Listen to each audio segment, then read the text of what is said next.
So the next topic in the chapter of the osteology from general anatomy, we have parts of a developing long bone. The long bone comprises of a shaft and two ends, an upper end and a lower end. The shaft in an adult long bone comprises of a hollow cylindrical structure with medullary cavity lined by endosteum. Outer layer of the compact bone here is labeled as cortex within covering of periosteum, which is a fibrous membrane. And this part of the bone, which is called the shaft, develops from secondary centers of ossification. So जो shaft होती है adult long bone की, आप देख सकते हैं in this diagram is a cylindrical structure जिसके centre में से जब आप ये काट के अंदर से बोन को देखेंगे, अगर हम ये डायग्राम देखें, अंदर से बोन को देख रहे हैं काट के सजिटली या वर्टिकली, तो हमें बीच में मेडलरी कैविटी नजर आ रही है जिसके अंदर बोन मैरो लाई करती है। ठीक है, जो बाहर से आउटर कवरिंग है वो वैसे तो पार्ट होता है कंपैक्ट बोन, यहाँ पे हम उसका नाम चेंज करके उसे कॉर्टेक्स लेबल कर देते हैं। इस कॉर्टेक्स की सबसे आउटर मोस्ट जो कवरिंग है वो कहलाती है पेरियोस्टियम।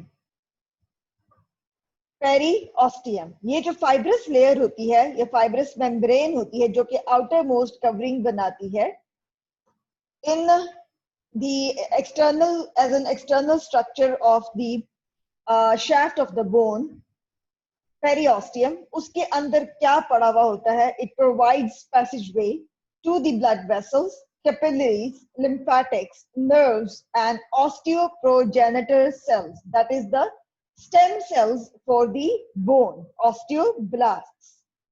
इसके अलावा ड्यूरिंग डेवलपमेंट ये जो पार्ट होता है लॉन्ग बोन का shaft, ये डेवलप करता है from secondary centres of ossification.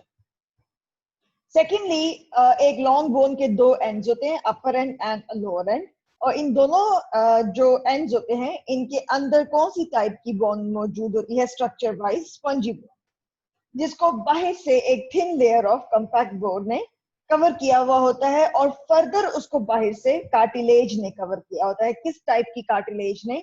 Higher layer में।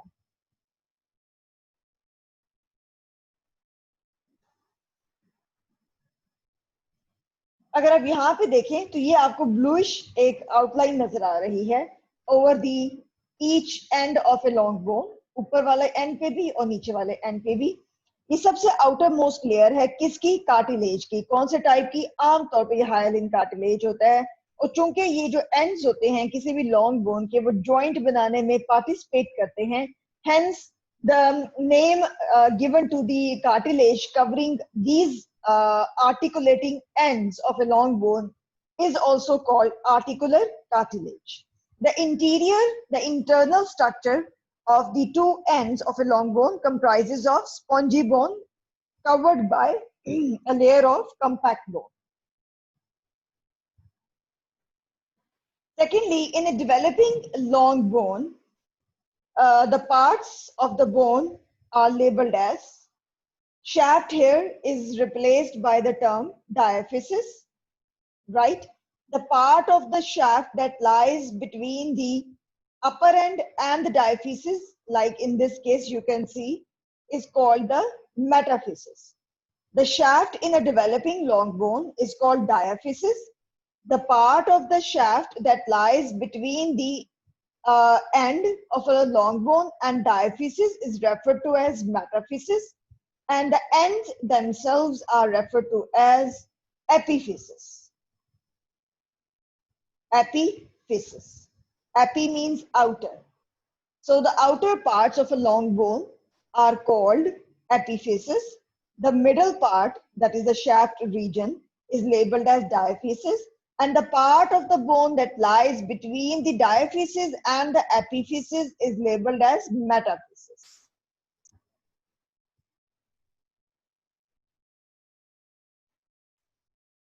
Epiphysis is the part of the developing long bone that develops from the secondary centers of ossification, and it lies between the ends and diaphysis.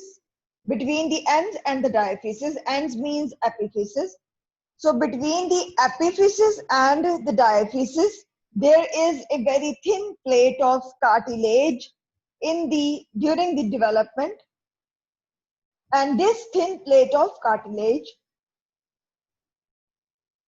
is referred to as epiphyseal plate or growth plate. If you can see in this diagram here, this plate is colored in orange. This layer of cartilage that you can see between the epiphysis and the rest of the bone is called epiphyseal cartilage or growth cartilage. There are different types of epiphysis: pressure epiphysis, traction epiphysis, atavistic epiphysis, and aberrant epiphysis. In pressure epiphysis, these epiphyses or the growth plates or the upper ends, they lie in such regions which are subjected to high amount of pressure, like in case of head of femur and humerus. In these cases, the pressure epiphysis is labeled as pressure epiphysis because it is going to face the large amount of pressure. Then traction epiphysis. Traction means that this type of epiphysis is going to provide attachments, for example, tubercles of the head of humerus, trochanters of the femur. Like in this case, this is femur, and these are the trochanters or the large bony projections of the bone. The epiphysis that is going to develop within these parts of the bone is going to be of traction type because it is going to be providing attachment to different ligaments and muscles. So it is going to be related with the phenomenon of pulling. Atavistic epiphysis, it refers to the evolutionary development of a bone because in this type of epiphysis, the part of a bone starts to develop as an independent bone, but later it becomes fused or merges with the rest of the bones near which it was developing. For example, coracoid process of scapula. Here you can see this is the scapula or the shoulder bone or the bone of shoulder blade, and this is its coracoid process, and this is the acromion process of scapula. Coracoid process in human beings starts to develop as an independent bone, but later in development it fuses with the rest of the scapula, hence becoming its part. But in other animals, particularly birds, this bone that starts to develop independently remains independent. So this type of epiphysis is labeled as atavistic epiphysis. Then we have aberrant epiphysis, the type of epiphysis that abnormally appears, that abnormally develops. It is not normally present. So these were the different types of epiphysis along with their examples. An SAQ is asked in the examination as write a note on what is an epiphysis and give its different types. So you have to define the epiphysis as an answer to that SAQ, and then you will have to enlist the types of epiphysis along with their examples.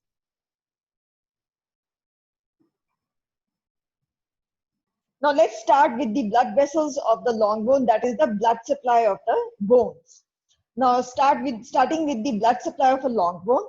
A long bone receives its blood supply primarily from the nutrient artery, and miscellaneous arteries from which it receives the blood supply include the epiphyseal artery, metaphyseal artery, and periosteal artery.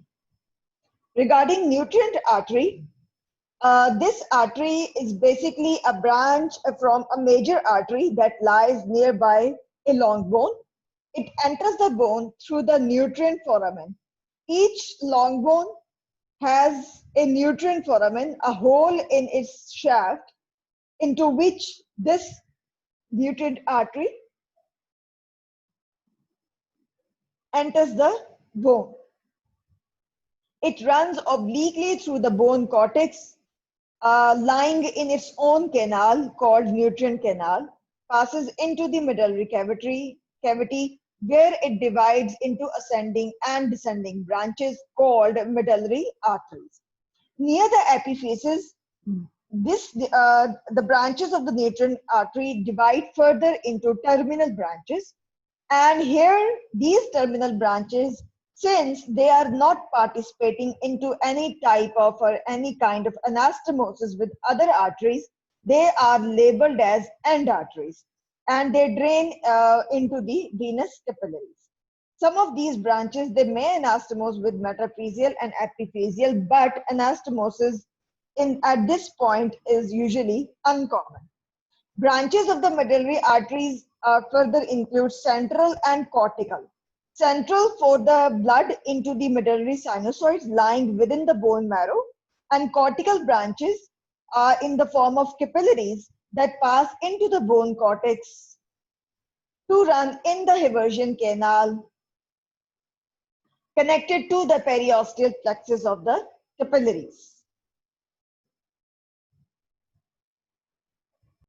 So here's a picture taken from the internet showing the blood supply of a long bone. Here you can see different types of arteries supplying the blood and veins draining the venous blood from the bone. Nutrient artery is supposed to be the major supply to the bone. Here you can see it is arising from any neighboring major artery. It enters through the nutrient foramen on the surface of the shaft of the bone, long bone, passes through the cortex of the long bone, lying in its own nutrient canal, and finally reaches the medullary cavity that lies within the central part of the long bone. And here it divides into ascending and descending branches, also called medullary branches. Medullary branches are further of two branches, which are called the cortical branches and central branches. So the central branches supply the cavity and inside of the bone cavity, as well as towards the ends of the long bones, where they sometimes may anastomose with the metaphyseal artery and its branches and epiphyseal artery and its branches. But these anastomoses are uncommon, and usually the terminal branches of these medullary branches from the nutrient artery are supposed to be end arteries. Why are they called end arteries? Because end arteries mean they are not going to further participate in the formation of anastomosis with other vessels.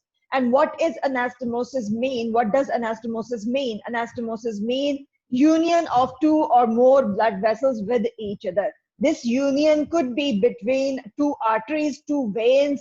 It could be between artery and vein. So this was about the nutrient artery, its course and its different branches.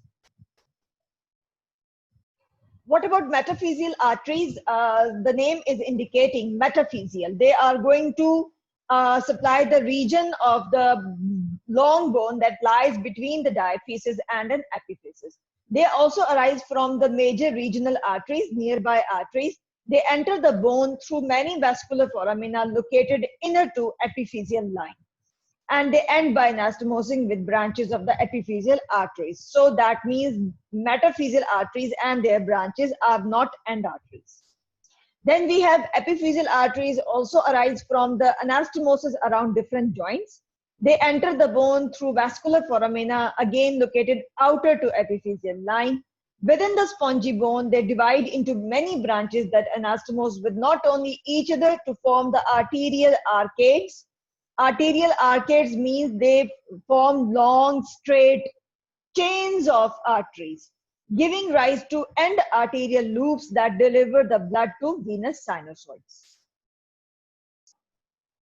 Periosteal arteries, they usually arise from those arteries that supply the muscles attached to the particular bones.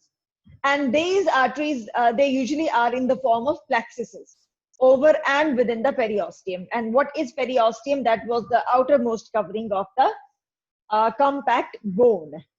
And they may anastomose with cortical arteries, and cortical arteries were the branches from the medullary arteries, which themselves were the branches of the nutrient arteries within the Haversian canal. Venous drainage from the long adult bone. A large venous sinus is located at the center of the medullary cavity. It receives blood from the medullary sinusoids and arterial loops. A central venous sinus then drains throughout the nutrient foramen and by a diaphyseal vein accompanying the nutrient artery. Periosteal venous plexus drains into the venules of the muscles attached along with cortical capillaries. So the blood flow is centrifugal. Centrifugal means from center towards periphery. So epiphyseal and metaphyseal veins drain via vascular foramina into the neighboring veins. What about blood supply of the short bones? The blood vessels enter or leave the non-articular surfaces of the bones, and venous drainage occurs by one or two veins. Flat bones, their blood supply is provided in the form of plexuses, usually lying outside the or within the compact bone, and these veins their veins are larger and thin. Blood supply of the irregular bones is provided with the help of periosteal capillaries along with a nutrient artery. So irregular bones also may have their own nutrient artery in addition to periosteal capillaries. The venous drainage is in the form of two veins or paired veins. For example, in case of vertebra, these two veins are labeled as basivertebral veins. So this was all about the blood supply of the different types of bones: long, short, irregular, and flat bones. What about the growth and remodeling? You know that bones, they undergo continuous degeneration and degeneration, wear and tear process, either normal or as a result of pathological fractures. So regarding the growth and remodeling, epiphyseal cartilages which lie between the diaphysis and epiphysis in a developing long bone, they're also called growth plate, right? In a developing long bone, osteoclastic activity, that is the eating of the bone is being eaten off by these cells, osteoclasts. This activity starts from the inner side of the bone, that is the region of medullary cavity, here shown in this diagram, medullary cavity.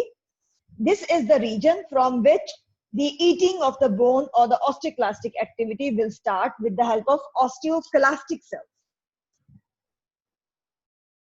And further new bone will be added with the help of stem bone cells, which are called the osteoblast cells. And you know that where do osteoblasts or osteoprogenitor cells lie? They lie within the periosteum of a long bone. There is a very famous saying regarding the direction of the nutrient foramen and growing end of the long bone. You know that usually long bones, when we talk about the growth of a long bone, these long bones usually have one growing end. This could either be an upper end or a lower end. So before I tell you the formula, very famous formula that is associated and very famous related to the direction of the nutrient foramen, let's see the centers of ossification. You know that ossification means development of a bone. So a bone develops with the help of two types of centers, primary and secondary. A primary center is the one that appears within a bone before birth, during the intrauterine life. And secondary center is the one that appears after birth.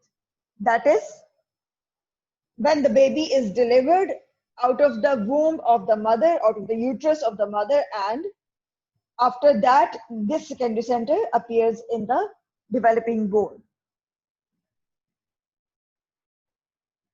Primary centre आम तौर पे कहाँ located होता है? at the central part of the developing bone, that is the shaft. और जो portion bone का develop होता है वो डायफिसिस कहलाता है और ये बिफोर बर्थ अपीयर होता है. सेकेंडरी सेंटर जो है वो आफ्टर बर्थ अपीयर होता है और ये एंड्स ऑफ लॉन्ग बोन्स में अपीयर होता है. और इस पोर्शन से जो इस प्राइमरी सेंटर से जो पार्ट ऑफ बोन डेवलप होता है उसको एपिफिसिस कहते हैं. Rules of ossification. Please note down this rule of ossification because it is a commonly asked MCQ in the university examination, final professional examination by the university. Primary centers हमने कहा before birth होते हैं, ये rule है. लेकिन इस rule में exceptions हैं. कार्पल और टार्सल बोन्स जो कि शॉर्ट बोन्स हैं रिस्ट की और एंकल की, सही है. और इनमें से भी कैल्केनियस और टैलस और क्यूबॉइड को निकाल के जो कार्पल और टार्सल बोन्स हैं उनके जो प्राइमरी सेंटर है वो आफ्टर बर्थ जो है वो डेवलप होता है. सेकेंडरी सेंटर्स आफ्टर बर्थ हमें पता है, लेकिन एक्सेप्शन इसमें क्या है, lower end of fever and upper end of tibia और ह्यूमरस. इनके जो सेकेंडरी सेंटर्स हैं वो बिफोर बर्थ अपीयर होते हैं. Centre which appears first unites last. इसका क्या मतलब है कि जो भी प्राइमरी या secondary centre what ever the centre is, जो पहले अपीयर होगा बोन में वो अपनी बोन के साथ सबसे एंड में फ्यूज करेगा. इस रूल में भी एक्सेप्शन है लोअर एंड ऑफ फिब्यूला की, जिसमें जो सेंटर है लोअर एंड ऑफ फिब्यूला का सेकेंडरी सेंटर ही होगा ना, वो अपीयर तो पहले होता है लेकिन वो यूनाइट भी पहले हो जाता है.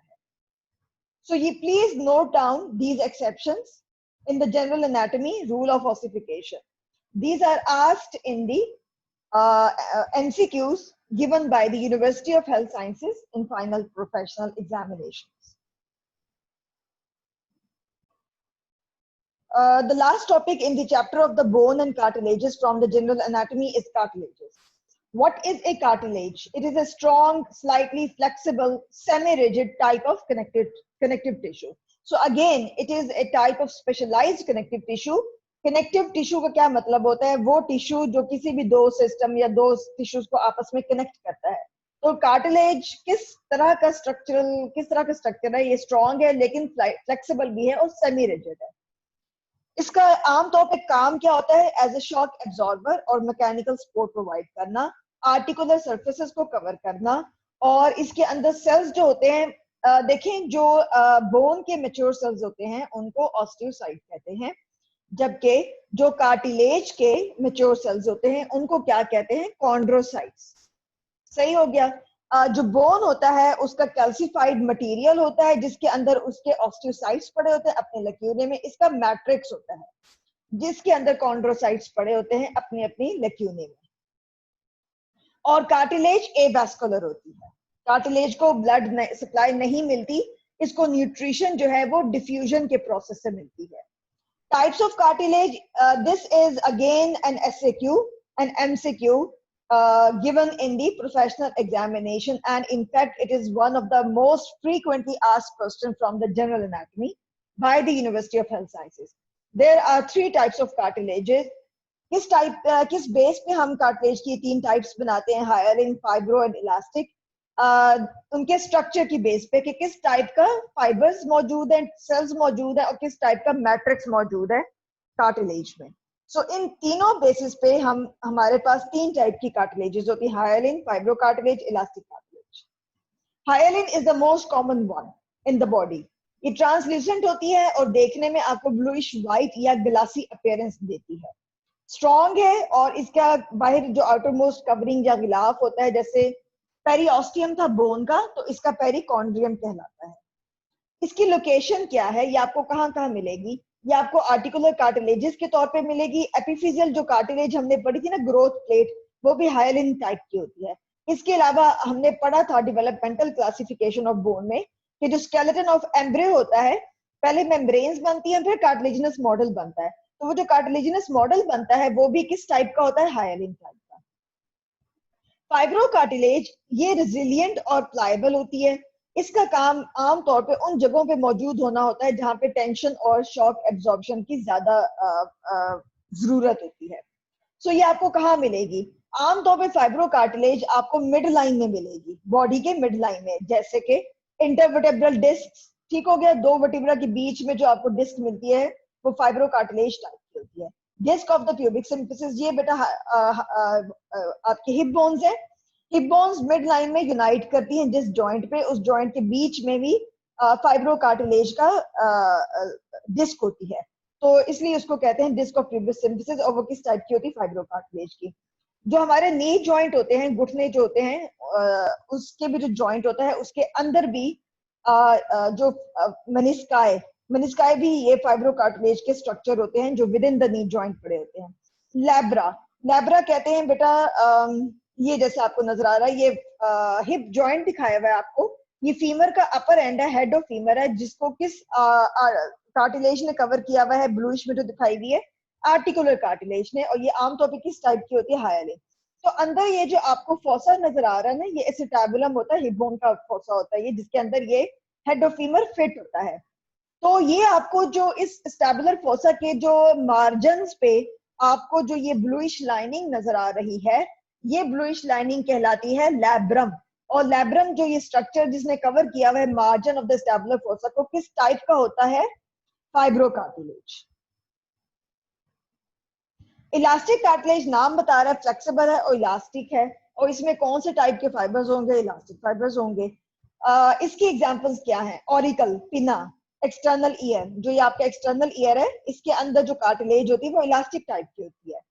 इसके अलावा जो हमारे कान के अंदर ऑडिटरी ट्यूब होती है, ठीक है, वो भी उसका भी एक कार्टिलेजिनस पार्ट होता है। और एपिग्लोटिस, एपिग्लोटिस ये आपको नजर आ रहा है, एपिग्लोटिस वो दरवाजा होता है जिसने आपकी सांस की नाली को पीछे खाने वाली नाली से अलग किया हुआ होता है, ठीक हो गया। तो वो ये जो दरवाजा है इस एरिया पे, that is separating from your larynx, that is the air passageway from the pharynx till oesophagus, that is the food passageway. वो जो ओपनिंग है, इनलेट है, वो एपिग्लोटिस कहलाती है। ये हम पढ़ेंगे लेरिंग्स के टॉपिक के साथ। तो ये एपिग्लोटिस जो है ये इलास्टिक कार्टिलेज टाइप की होती है। So this was all about the bone and cartilages.